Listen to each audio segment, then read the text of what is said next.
Is Saturday afternoon, about 2:40 or so, and going live for the first time. I don't know if anyone's going to have time to join, or if anyone's going to want to join. Um, it's fine either way.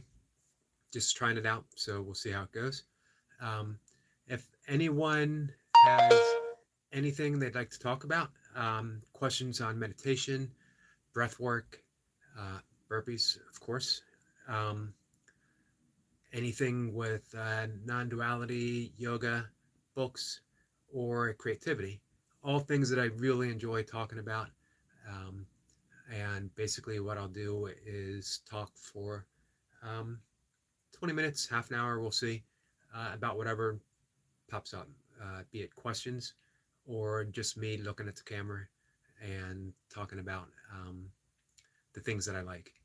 Uh, so one of which, and the thing that I talk about probably most often, aside from burpees being a burpee channel, fitness channel, is meditation and the fact that I'm a meditation teacher, instructor. And Chris, thanks, Chris. I really appreciate somebody showing up and saying hi. Makes me feel like at least I'm not talking, babbling to myself completely. I am now officially babbling to one person. Um, and Chris Crable is the pulled up volume champion as far as I'm concerned. Um, I don't believe you're doing 200 every single morning any longer, but you're still popping out 200 pretty often and 100 pretty often. It's still incredible. Um, Definitely inspired me, uh, Chris. Actually, inspired me quite a bit to get back to my own pull up practice. Not the same amount of volume, but to get in there and pull. You and Paul from Oregon, and Gus and Aldo and Osiris definitely got me back doing pull ups. So thank you. I appreciate that. Um, so, yes, I'm a meditation instructor. Officially, I have been for over a year, although I taught it unofficially for decades. Um, what I taught before was a more simplified practice, um, breath meditation, some Buddhist meditation. Um, uh, Chris, thank you. Um, and I talked about passage meditation yesterday.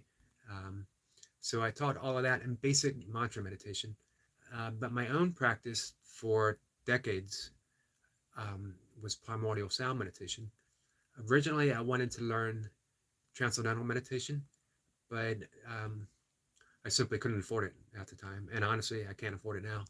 Um, and I happened to get some information from Deepak Chopra about his own practice, how he had left the Transcendental Meditation movement organization, and he went to India along with David Simon, and he studied with the rishis and the yogis and the meditation masters to bring back what he considered the definitive practice of mantra Vedic meditation. And it is, we can say that it's derivative of transcendental meditation, or that it's all derivative from the Vedic mantra tradition.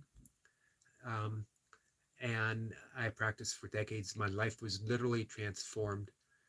Bad habits that no longer served me. Um, my diet improved. My fitness improved. Uh, the funny thing is, I went from a very bulked up 200 pounder, um, a lot of it muscle, some of it fat.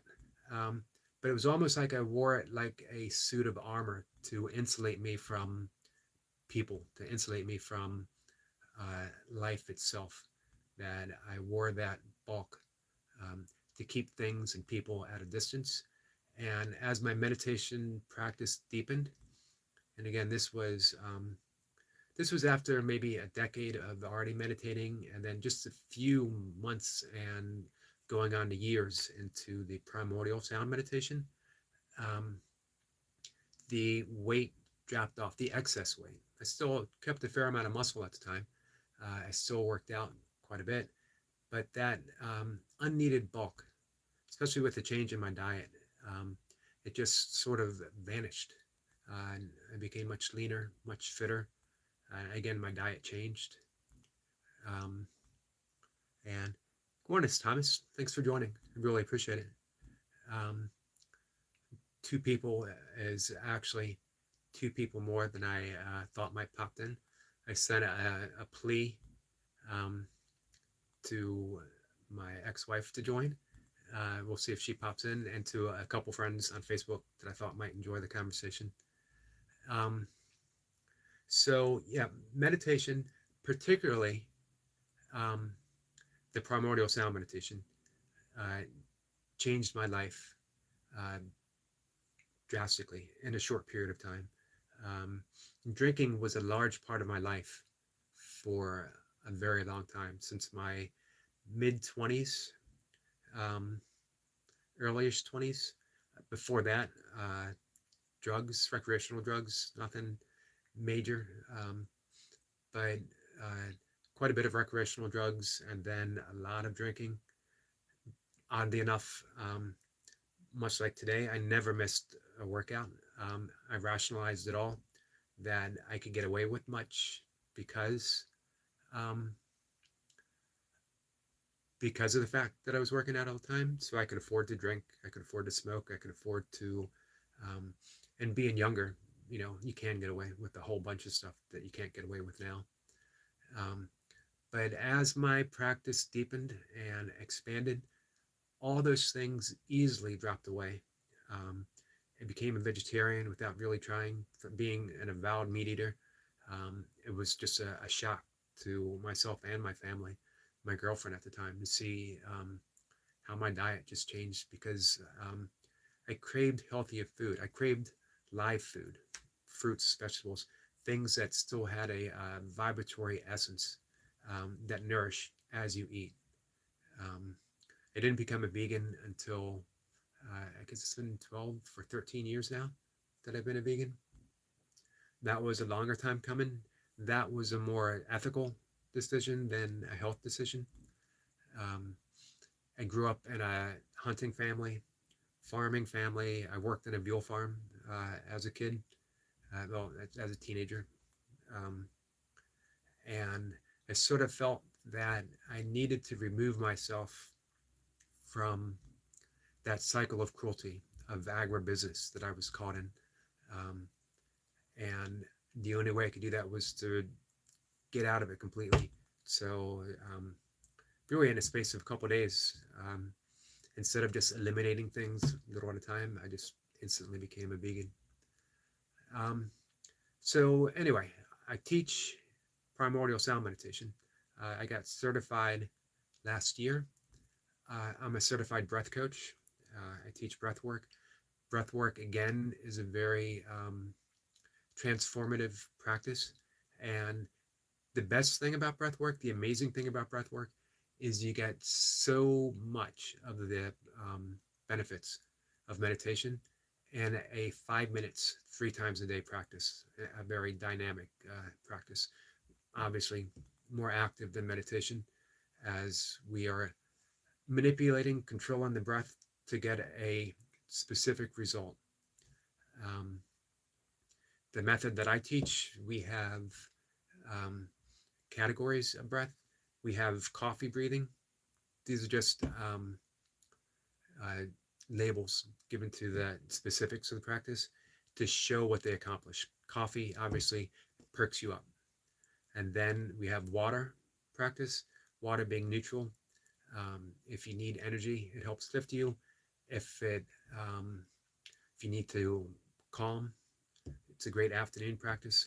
Water practice is one of the breathing methods that we use. And then we have the whiskey category. And whiskey is a relaxation breath work. It's a longer, deeper breath. Generally speaking, the out breath is twice as long as the in breath. Not in every case, but in most cases. An example of a whiskey breath would be a very simple 4-8 approach, that we breathe in through the nose for a count of 4. We exhale through the nose through the count for the count of 8. The nose is meant for breathing.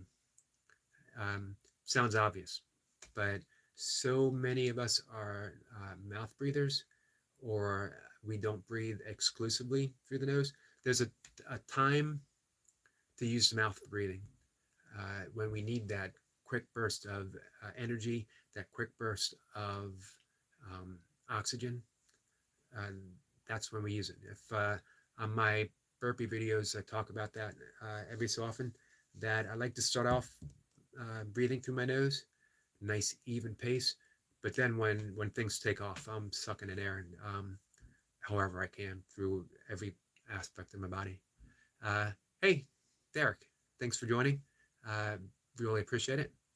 I was talking about inspirations just a little bit earlier, and I had mentioned that Chris was a definite inspiration for pull-ups, and you as well. You guys going through that all the way up doing the 10s with pulls from Oregon. You guys definitely inspired me to take my pull-up action up a notch or 2 or 3, really. So appreciate it. Really, everyone in the burpee community has inspired me in so many ways to take my practice in different directions, to intensify my practice, just to be mindful of why am I doing this, not just going through the actions, but the specific reasons why I'm doing burpees, the specific reasons I'm doing body weight. So thank you all. So a water, a neutral breath would be, let's say, alternative nostril breathing, where this is called a pranayama mudra, mudra being a specific hand gesture. It has spiritual connotations, but we don't need to know it for using it for convenience sake. It's basically the hang 10. We breathe in, starting on the left, 4 count, and it's not 4 seconds, it's a 4 count, so it can be however you count to 4. Steady, 1, 2, 3, 4. Breathing in, then we seal off the nose, we exhale, 4, 3, 2, 1. We breathe in again on the right, we exhale again on the left. That's 1 round, and we keep repeating that back and forth, generally working in rounds of 10. Coffee breathing is a little harder to explain, but it's more rapid breath, and it gets the heart rate up. It manipulates the central nervous system into the parasympathetic state. That's the fight or flight state. It's great for warming up. It's great for first thing in the morning. It's one of the first things that I do every single morning before I meditate. I'm up every morning at 4 o'clock. Actually, to be completely honest, I am up every morning at 4:02 because for some reason I've rationalized only an absolutely crazy person gets up every single day at 4 o'clock in the morning to meditate and do breath work and get ready to take a sunrise walk and then work out. But 4:02, that person's not quite so crazy. Although now that I say that out loud, it sounds actually crazier than getting up at 4 o'clock. But anyway, I'm up at 4 o'clock. As I'm talking, I'll explain some more of the weird stuff that I do. 4 o'clock, and obviously you take care of bathroom needs. But I start off with oil pulling. Oil pulling is a Ayurvedic tooth care method. And right now I'm using coconut oil, but you can use sunflower oil, or I wouldn't use olive oil, but you can use safflower oil if you want. And what you do is you take a tablespoon of oil and you just swish it around your mouth. do it 5. I know some people who do it for 20 minutes in the morning. I don't have time to swish oil in my mouth for 20 minutes. Um, I do it between 5 and 10. Usually it's like about 7 minutes. Um, and it is great for dental care. It's great for gum health, particularly the coconut oil, because it has a strong antibacterial component to it. It also helps replace or nourish the biodome, the micronutritional uh, benefactors that live in the mouth. It actually increases the good bacteria and decreases the bad bacteria, um, polishes the teeth, it eliminates bad breath. Um, so a lot first thing in the morning. Once a day is all you need to do it. When you spit it out in a can or some kind of container, because you don't want to spit it in your sink because it's oil, and oil and water don't mix. It has a tendency, I learned this hard way, it'll clog up the sink. It's a great practice. Little things that I've discovered through the years that I've slowly incorporated into my life, and oil pulling is one of them. Uh, Try to take very good care of my dental health, as we all should. We should all floss every day. The amazing thing being that flossing our teeth actually prevents heart disease. Um, so, it's these things that we realize the connectivity of everything. Flossing the teeth and heart health. Um, it's just these amazing connections when we realize there's no such thing as mind-body connection. There's just mind, body, each being expressed in their own unique way, but being part of this singular entity. And of course, not only that, we have mind, body.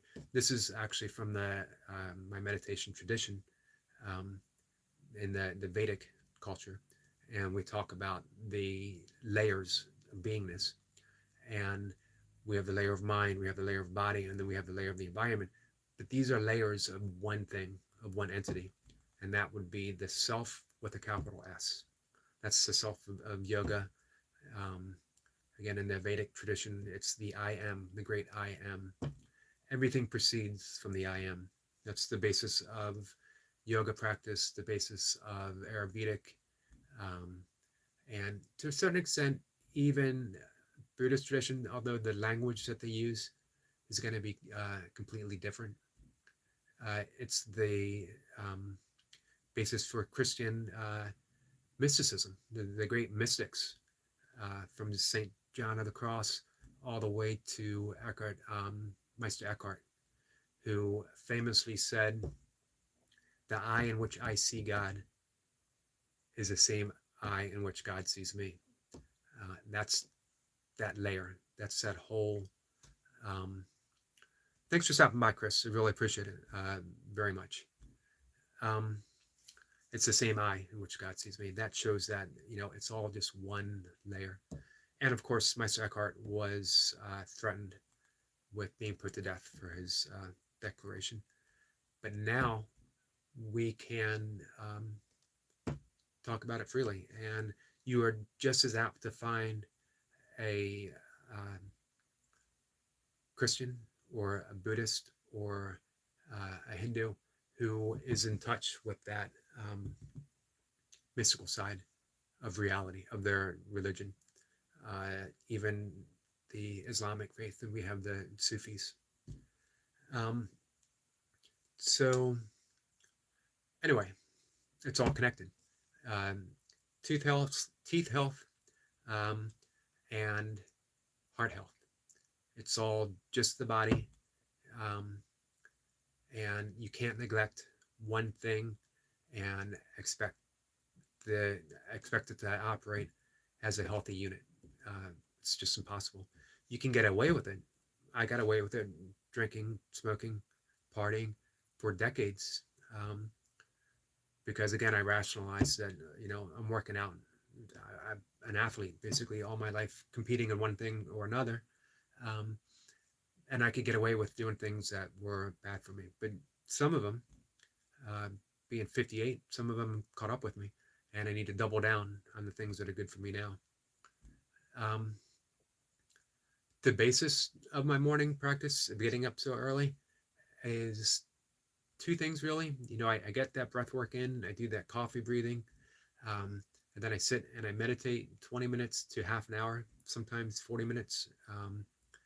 And then I make my cup of coffee. Whereas the coffee is being made, I do my sun salutation, my yoga practice, the first practice for the day. It's based on the sun salutation, which you can do in about 4 minutes, and then I add asanas poses to that. Um, then when I'm done, my coffee's ready. I sit and I drink my coffee as I write. Um, Writing is the basis of um, almost everything that I do. That it's funny that I just mentioned all the benefits of meditation, and I failed to mention that my writing took off. Greater than my burpee streak is the fact that I've written every single day for 23, 24 years without missing a day.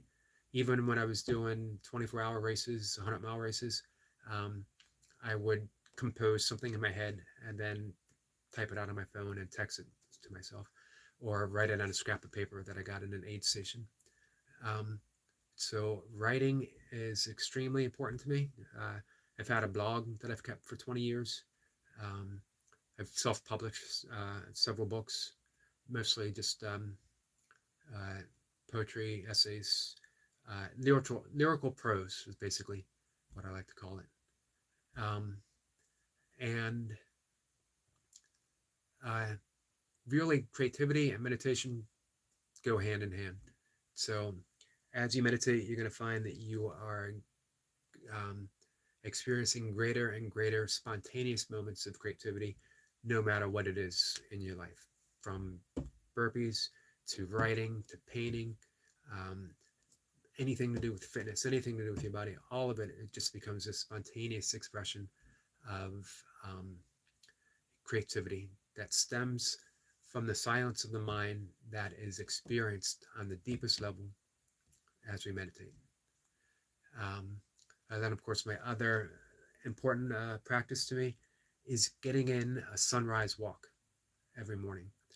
It doesn't have to be right at sunrise, but as early as possible, because you want that first light of the morning to hit your eyes specifically. Um, and it doesn't matter if the sun's out or not. If it's raining, you're still getting the benefits. Um, what you do in that first moment of hitting outside first thing in the morning is preparing you to sleep later that night. You are actually producing uh, serotonin, sorry, that is later, uh, it's immediately used as energy and a very clear, it's not that surge of energy that you get from adrenaline. And the serotonin keeps us even keeled, energetic, creative all through the day.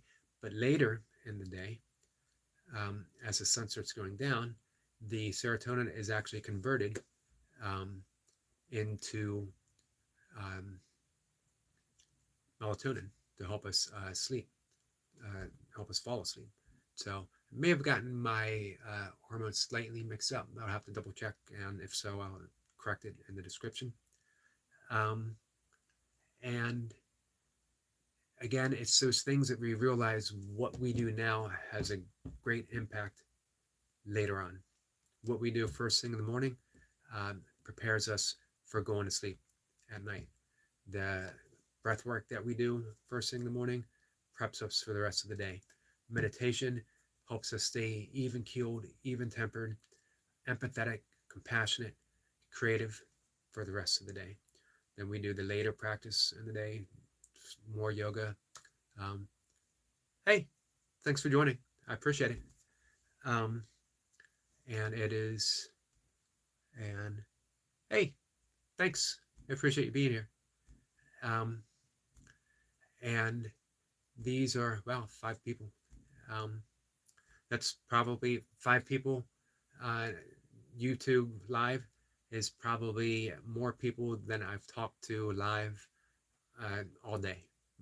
I've talked to my brother, my ex-wife, my dog Misty. Okay, let's count my 2 cats, um, and a couple people during my afternoon run and walk. So maybe 5 total. Um, so I appreciate you guys stopping by, even if it's just to say hi, touch base. I appreciate it. Um, I'm enjoying the live. I'm really just sort of freewheeling it, whatever comes to mind, talking about my practice, talking about the things that have been helpful for me, meditation. Uh, I will definitely keep up the positivity. Thank you. Um, Again, positivity is something that stems naturally from the practice of meditation, from the practice of breath work.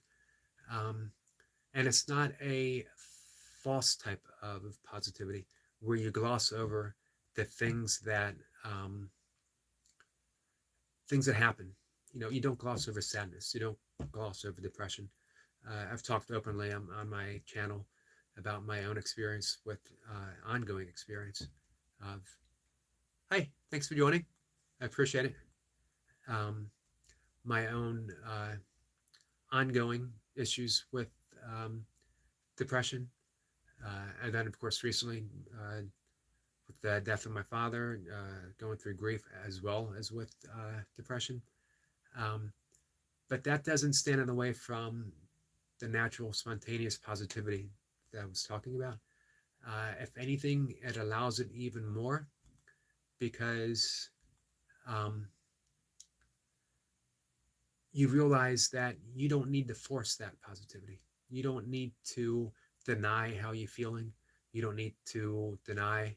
Thank you. I appreciate that. You don't need to push aside the experience of now. And that could be whatever. That could be being sad. That could be being depressed.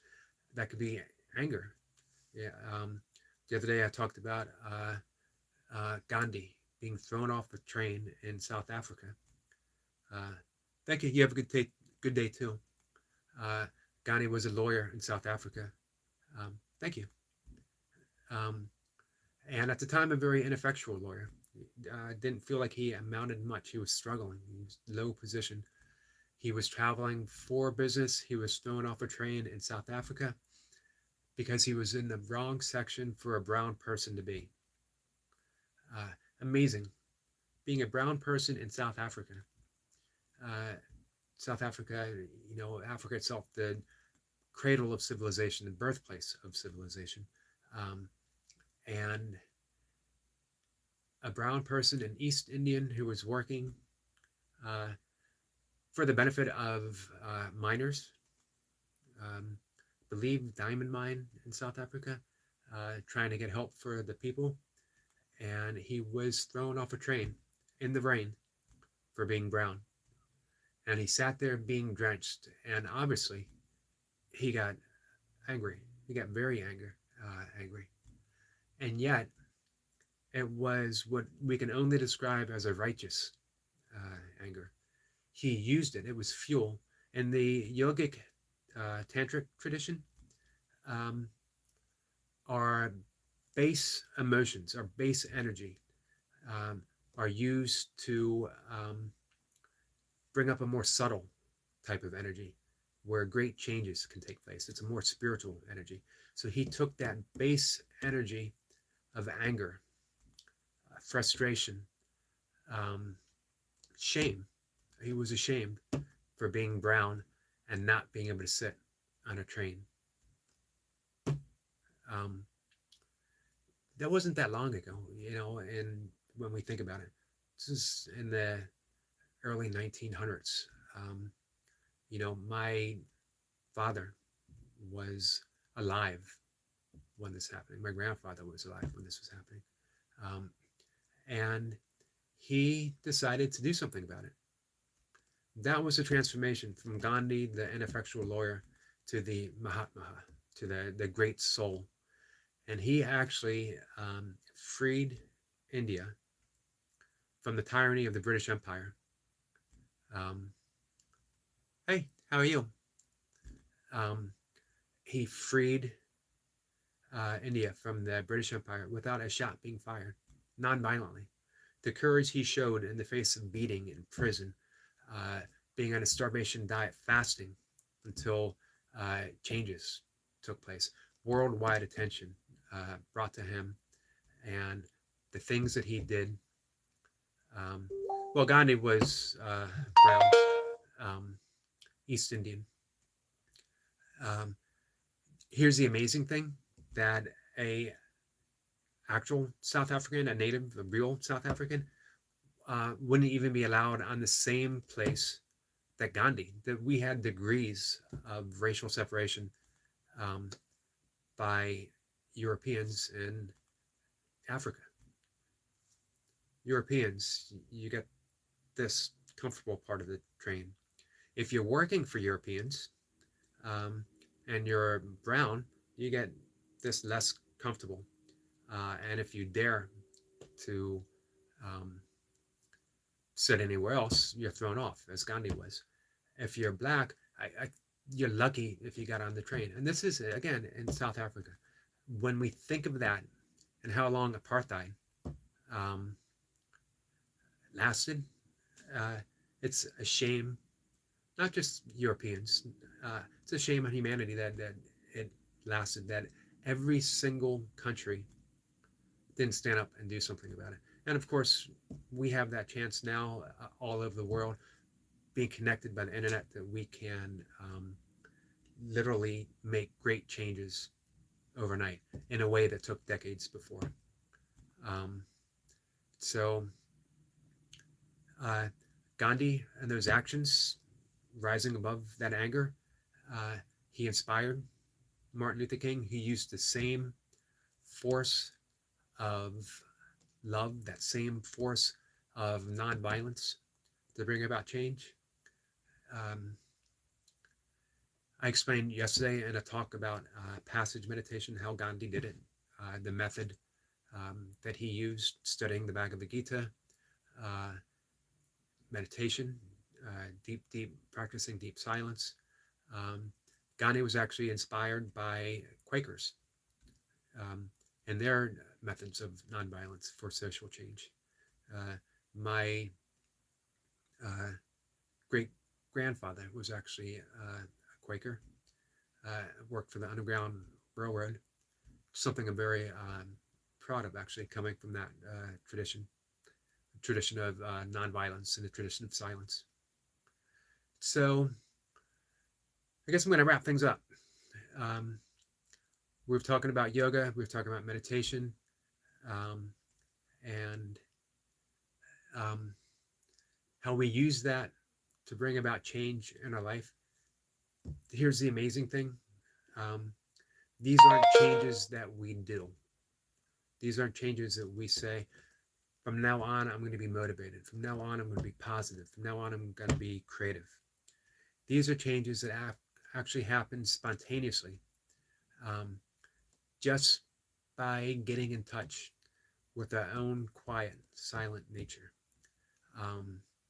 We could say it's getting in touch with our capacity.